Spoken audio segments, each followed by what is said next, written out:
दोस्तों, वो कहावत है ना कि कुत्ते को घी हजम नहीं होता है। जो तस्वीरें गाजा से सामने आई हैं वो तस्वीरें अब हजम नहीं हो रही हैं। किसको किसको हजम नहीं हो रही है? घी किसको हजम नहीं होता है? गाजा से जो तस्वीरें सामने आई जहां पर हमास के लोगों ने इजरायली बंधकों को बड़ी शानो शौकत के साथ विदाई दी। इजरायली बंधकों को जब हमास ने छोड़ा तो चेहरे एकदम खिले हुए थे, एकदम फ्रेश नजर आ रहे थे। मैंने आपसे कहा था ना कि अब कुछ ही दिन के बाद इनको लेकर प्रोपेगेंडा फैलाया जाएगा कि हमास ने इनके साथ बहुत बड़ा अत्याचार किया है। भले ही ये अपनी जुबान से कुछ ना कहे, लेकिन जबरदस्ती इनसे दुनिया भर की जो मीडिया है जिसको हजम नहीं होता है, घी हजम नहीं होता है। कौन है ये लोग आप समझ सकते हैं। हमारी गोदी मीडिया या फिर दुनिया भर की प्रोपेगेंडा फैलाने वाली मीडिया इनसे जबरदस्ती ऐसे इंटरव्यूज दिलवाएगी जिसमें ये हमास के खिलाफ उल्टी सीधी बातें करते हुए नजर आएंगी। पूरी दुनिया ने देखा कि हमास ने कितनी खुशी खुशी इन लोगों को विदा किया और हमास के लड़ाकों के साथ ये कितना कंफर्टेबल नजर आ रही थी जब हमास इनको रिलीज कर रहा था। लेकिन ये घी जो था ये हजम नहीं हुआ इन लोगों को। प्रोपेगेंडा तो फैलाना था और फैलाना शुरू कर दिया। दुनिया भर में तारीफ हुई कि देखिए इस्लाम को मानने वाले किस तरीके से बेगुनाह लोगों का ख्याल रखते हैं, टच भी नहीं करते, खूबसूरत लड़कियों के ऊपर भी उनकी नजर नहीं फिसली। बहुत सारी बातें चली, सब ने अपने अपने तरीके से सोशल मीडिया पर रिएक्शन दिए। लेकिन प्रोपेगेंडा चलना शुरू हो चुका है। देख रहे हो हमारे देश की मीडिया का हाल।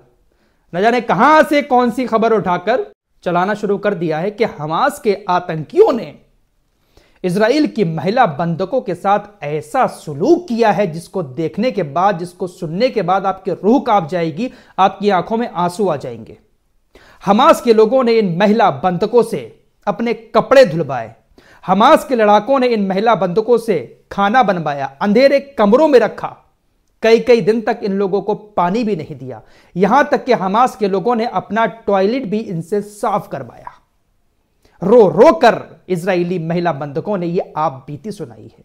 इतना जुल्म हमास ने इन लोगों के ऊपर किया है। 477 दिन इस तरह का जुल्म इन लोगों के ऊपर हुआ है और इनके चेहरे देखिए जरा, ऐसा लग रहा है कि अभी किसी पार्लर से आ रही हैं, एकदम चमक रहे हैं, हट्टा कट्टा हैं। 477 दिन अगर इस तरीके का जुल्म इनके ऊपर हुआ होता तो ये तो मेंटली पागल हो गई होती। इनकी हेल्थ बिल्कुल खराब हो चुकी होती, कंकाल बन गई होती। लेकिन जब मेडिकल रिपोर्ट होती है इजराइल के अंदर जाकर तो किसी तरह की कोई प्रॉब्लम इनके अंदर नहीं आई है। लेकिन हमारा मीडिया इस तरह का प्रोपेगेंडा चलाना शुरू कर चुका है। टीवी 9 भारतवर्ष जो अपने आप को सबसे बड़ा चैनल मानता है कि इंटरनेशनल खबरें बस हम ही सुनाते हैं, हमसे बड़ा चैनल कोई है ही नहीं। इस गोदी मीडिया के इस तरीके के आर्टिकल पढ़ने के बाद, इस तरह की खबरें देखने के बाद हमारे देश के लोग कहते हैं कि ये ऐसे हैं आतंकी, ये वैसे हैं आतंकी, ये ऐसा करते हैं वैसा करते हैं। जबकि सबने, पूरी दुनिया ने वो तस्वीरें देखी हैं कि किस तरीके से महिला बंदा खुशी खुशी बिना किसी डर के, बिना किसी हिचकिचाहट के रेड क्रॉस की टीम को सौंपी गई है। एक वीडियो और सामने आया है, जब महिला बंधकों को हमास रिलीज कर रहा था तो गाड़ी के अंदर जब वो हमास के लड़ाकों के साथ बैठी हुई थी तो हमास के लड़ाकों का शुक्रिया अदा कर रही थी, हमास को थैंक यू बोला। एक महिला बंधक कहती है कि अस्सलाम वालेकुम, नमस्ते, अच्छे इलाज के लिए अलकस्साम को थैंक्स, खाना पानी और कपड़ों के लिए थैंक्स। एक और महिला बंधक बोली, उन लोगों को धन्यवाद जो इजरायली बमबारी से हमारी रक्षा और देखभाल कर रहे थे। इस तरह की बातें उन्होंने हमास के लड़ाकों से बाकायदा वीडियो में कही हैं और खुशी खुशी थैंक्स बोल रही हैं हमास को कि आपने हमें सही सलामत रखा। इजराइल बमबारी भी करता था लेकिन फिर भी आपने हमें सही सलामत रखा। तो ये जो घी है ना, ये हजम नहीं हो रहा है इन लोगों को। पप्पा की तारीफ तो करनी ही करनी है। वैसे एक पप्पा और भी थे इनके, और हैं भी, अमेरिका के राष्ट्रपति, पहले जो बाइडेन थे, उनकी भर भर कर तारीफ होती थी। अब डोनाल्ड ट्रंप आ गए हैं तो भाई भर भर कर तारीफ तो इनकी भी हो रही है। लेकिन उन्होंने किस तरीके से जलील किया है हमारे देश के लोगों को, कैसे कैसे फैसले लिए हैं। हमारे प्रधानमंत्री को भी नहीं बुलाया लेकिन फिर भी तारीफ तो उन्हीं की करेंगे। डोनाल्ड ट्रंप ने एक बहुत बड़ी बात कहकर पंगा कर दिया है। डोनाल्ड ट्रंप ने कहा है कि देखिए, मैंने जॉर्डन के किंग अब्दुल्ला से बातचीत की और जो गाजा के अंदर लोग हैं वो बहुत बुरी तरीके से रह रहे हैं, गाजा रहने लायक नहीं बचा है। मैंने जॉर्डन के किंग अब्दुल्ला से बातचीत की है और अब मैं मिस्र के राष्ट्रपति से भी बात करूंगा और यह कहूंगा कि इन सभी गाजा वासियों को अपने देश के अंदर आने की इजाजत दें। जॉर्डन और मिस्र में इन गाजा के लोगों को रहने की जगह दें। वाह वाह, क्या बात है यार। किस तरीके से ये बेवकूफ समझते हैं दुनिया को। इनको लगता है कि सिर्फ हम ही एक चालाक हैं ऐसी बातें करके कि देखिए गाजा में बहुत ज्यादा परेशानी है, गाजा को साफ करना पड़ेगा। इसलिए गाजा के लोगों को मिस्र और जॉर्डन में बसाने की मैं बात करूंगा। डोनाल्ड ट्रंप इनको बसाने की बात नहीं कर रहे हैं, बल्कि गाजा को खाली करवाकर इजराइल को वहां पर बसाने का इरादा रख रहे हैं। बेन गबीर जो कट्टरपंथी नेता है, डोनाल्ड ट्रंप के इस बयान से काफी खुश हुआ है और कहा है कि बिल्कुल सही बात कर रहे हैं ट्रंप, गाजा वासियों को मिस्र और जॉर्डन में बस जाना चाहिए। लेकिन ये गाजा के लोग हैं भाई, ये डरते नहीं हैं। इतनी बमबारी झेलने के बाद भी, इतनी मौतें देखने के बाद भी गाजा को नहीं छोड़ा तो क्या अब छोड़ देंगे? अरे वो मलबे के ढेर पर रहने को तैयार है लेकिन गाजा छोड़ने को तैयार नहीं है। और यही बात हमास के नेता ने कही है कि डोनाल्ड ट्रंप जो बयान दे रहे हैं, ये कोशिशें जो बाइडेन भी बहुत कर चुके हैं और ये नाकाम साबित हुई। इस तरह की कोशिशें करके, इस तरह की बातें करके बेवजह वक्त बर्बाद ना करें। गाजा के लोग मरेंगे, मिटेंगे, लेकिन रहेंगे अपनी सरजमीन पर। हमें कहीं जाने की जरूरत नहीं है। लेकिन ये चाल खेल रहे हैं कि इनको अपने देश में ले लो ताकि गाजा खाली हो जाए और ये गुलाम देश ट्रंप की बात तो माने जाएंगे, जॉर्डन और मिस्र जैसे। तो ये इस तरीके की प्लानिंग करते हैं। फिलहाल कल आपको बता चुका हूं कि एक महिला बंधक को हमास ने नहीं छोड़ा, जिसके बाद नेतन्याहू ने धमकी दी कि हम गाजा वासियों को उनके घरों पर नहीं जाने देंगे और उन्होंने वैसा ही करना शुरू कर दिया है। रोक रहे हैं।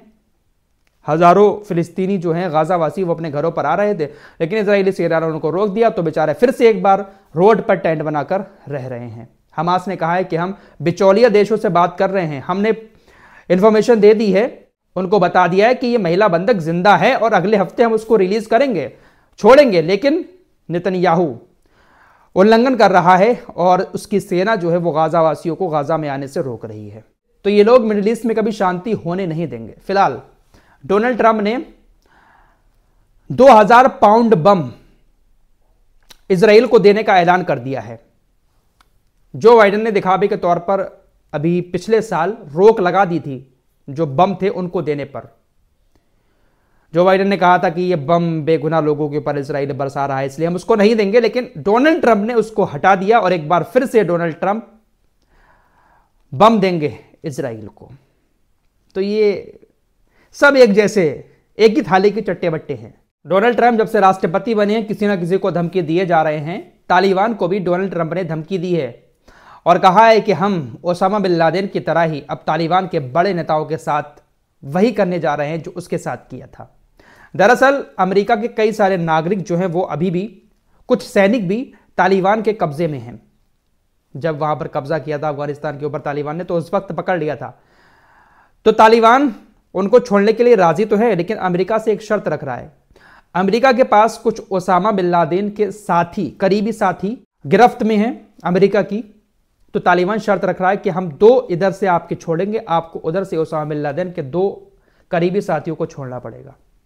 लेकिन ये डील सही से हो नहीं पा रही है। तो अब डोनाल्ड ट्रंप ने धमकी दी है कि जिस तरीके से हमने ओसामा बिन लादेन का हाल किया था, अब तालिबान के बड़े नेताओं के ऊपर भी हम उसी तरीके से इनाम रखेंगे, उनके सर पर इनाम रखेंगे और फिर उनका हश्र भी ओसामा बिन लादेन जैसा होगा। तो ये वो लोग हैं जो इस तरीके की धमकियां देकर, इस तरह की बातें कर कर दुनिया में अपने आप को सबसे ताकतवर दिखाना चाहते हैं।